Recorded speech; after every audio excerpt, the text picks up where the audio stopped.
The news day continues here on One News Now. I'm Riza Diaz. It is now the second day since the reimposition of MECQ in Davao City. Now, how have hospitals and businesses coped with the new quarantine classification? Jeb Vansenia will tell us in this report.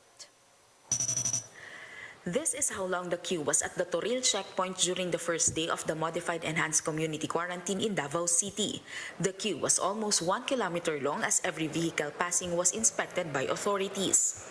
The same could also be said about other checkpoints in the city. But during the next day, the situation was much different. Most of the stores were closed and only a few people were outside. Southern Philippines Medical Center Chief Ricardo Odan supported the move to implement stricter quarantine protocols due to the continuous increase of COVID-19 cases in Davao City. In fact, Odan says that since last week, their COVID-19 intensive care unit beds have been full, while the occupancy rate on ward beds is also at 98%. Because of this, they are also lacking doctors and nurses. Understaffed pa rin kami. In fact, sumulat ako kay Secretary Galvez, no, kasi nagpadala sa dati ng 25 nurses and doctors to augment our staffing. Nagsulat din ako sa Bureau of Fire dito sa Davao na sana mabalik din nila ang yung 10 nurses. While some disagree with the move, businessmen say they can only follow what has been ordered by the local government. Wala kaming magawa nito, ma'am, kasi talagang dapat susunod kami sa gobyerno kasi kapag hindi kami sumunod, sasara naman yung business namin. Luging-lugi po. Ang hirap. Sobrang hirap.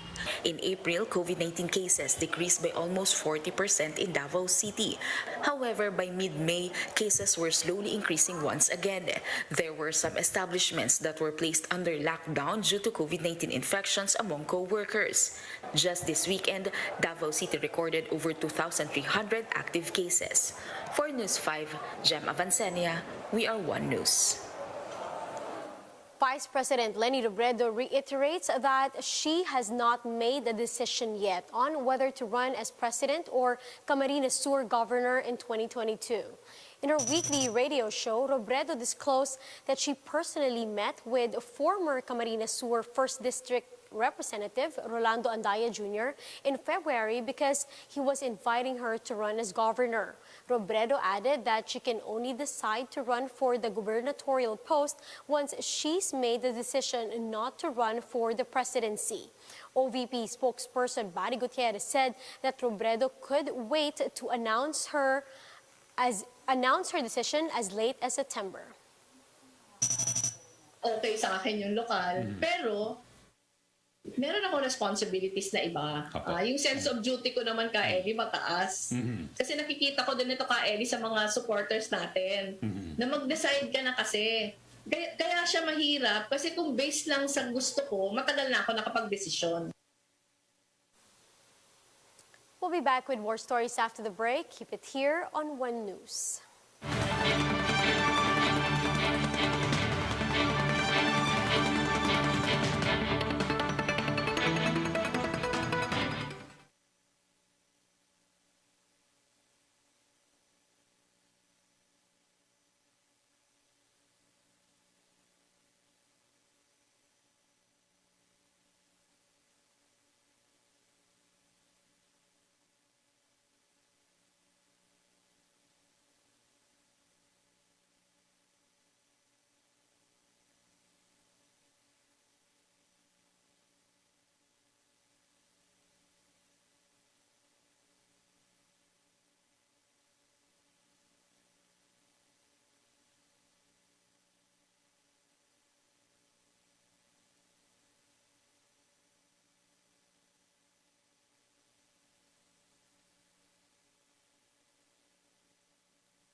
watching One News Now. I'm Riza Diaz. Here are the other stories we're keeping our eyes on.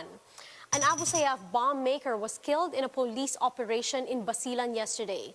Philippine National Police said their agents were supposed to serve a warrant of arrest against Aroy Itot, alias Oroy, for murder charges. Oroy fired upon the arresting team and prompted the police to return fire that eventually resulted in his death. The Customs Bureau confiscated 4 million pesos worth of cigarettes misdeclared as paper hand towel. The 2,500 rims of cigarettes from Novaliches-based company are bound for Australia. Authorities are compiling evidence against the people behind the foiled illegal exportation of tobacco products. And a devastating news to the local football community. Keith Absalon of the FEU Diliman Baby Tamaraos has passed away. He was 21 years old. Local reports said Absalon was biking along with his cousin and a nephew in Barangay Anas when a landmine exploded and killed the three. Absalon was the MVP in the UAAP High School Boys Division Season 78. Now, some women are still hesitant on getting vaccinated against COVID-19 due to fears related to fertility and pregnancy. The WHO answers these concerns and explains how vaccines are safe for them. Let's watch this. Soumya, my first question to you is women who are breastfeeding infants, what is the advice for them? Should they get vaccinated? Yes, the answer is yes. So women who have given birth and who are breastfeeding their babies can take the vaccine, should take the vaccine when it becomes available to them. There is no risk at all because all the vaccines that are being used presently, none of them have the live virus in it, and so there's no risk of transmission through the breast milk. In fact, the antibodies that the mother has can go to through the breast milk to the baby and may only serve, maybe to protect the baby a little bit, but there's absolutely no harm. It's very safe. And so women who are breastfeeding can definitely take the vaccines that are currently available. Soumya, what about women who are pregnant or are planning to get pregnant? Yeah, that's really important because pregnancy, of course, is a very special situation because we're concerned about the health of the mother, but also about the health of the fetus, the unborn child. And so any drug or vaccine that is administered during pregnancy, we always take special care to make sure that there is no potential safety concern or any adverse event. In the case of COVID, we know that pregnant women are at higher risk of getting severe COVID and also at higher risk of delivering a baby prematurely. So in situations where there is a lot of COVID transmission in the country and the woman is exposed to it, or if she's in a profession like a healthcare worker or a frontline worker where she's at especially high risk of acquiring the infection, the benefits of getting the vaccine definitely outweigh the risks, particularly since the platforms that we used currently for vaccines are the mRNA platform, inactivated viruses, or the viral vectored platforms or subunit proteins. None of them have a live virus that can multiply within the body and that could potentially create a problem. So I think it's important that pregnant women in every country be explained the benefits versus the risks and be offered the vaccine if they would like to take it. And it's probably the right thing to do in many situations, as I said, where the pregnant woman is at higher risk of getting the infection and where the vaccines would bring more benefits. Soumya, we hear a lot of misinformation about vaccines and fertility and infertility. Could you please explain the science behind this?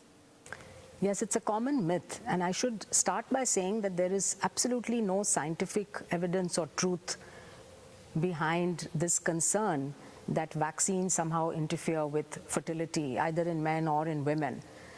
Because what vaccines do is they stimulate an immune response against that particular protein or antigen of that virus or bacteria. So in this case, the COVID vaccines stimulate both antibody response and a cell-mediated immune response against the spike protein of the SARS-CoV-2 virus.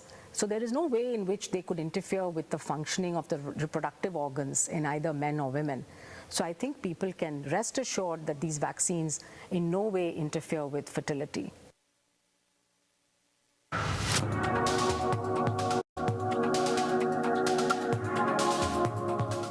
United States passed the milestone of administering more than 300 million COVID-19 vaccine doses. But what else is going on around the globe? Let's watch this report from Bloomberg's First Word. The U.S. has now administered more than 300 million COVID vaccine doses as new cases and deaths continue to plunge. Meanwhile, The Telegraph is reporting that the U.K. will accelerate its vaccination program in a bid to stay on its reopening path. And China has authorized the emergency use of Sinovac for children, becoming the first major country to grant approval for those as young as 3. The Biden administration says its trade relationship with China has a significant imbalance, and the U.S. is committed to leveling it. Trade Representative Catherine Tai told reporters that there are unhealthy parts of the relationship that have been damaging in response to a question on the future of a trade deal with Beijing. She spoke ahead of a virtual meeting of trade ministers at the Asia-Pacific Cooperation Forum.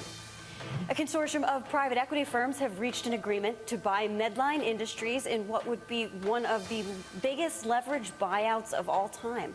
Sources say Blackstone, Carlyle Group, and Hellman & Friedman will take a majority stake in the medical supply company in a deal valued at more than $30 billion.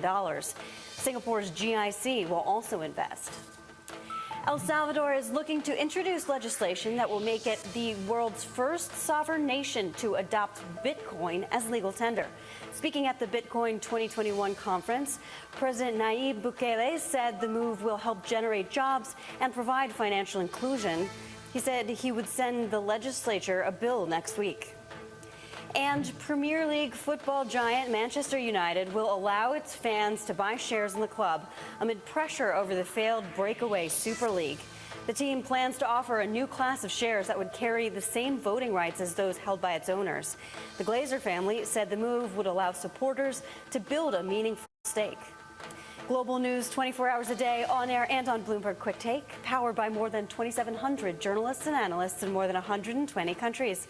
I'm Simone Foxman. This is Bloomberg. For more updates, visit News 5, the Philippine Star, and Business World Online. Visit our website, onenews.ph, for more in-depth analysis. You can also catch One News on Signal Play app. Register for a free account now at www.signalplay.com and stream One News live anytime, anywhere. I'm Riza Diaz. We are One News.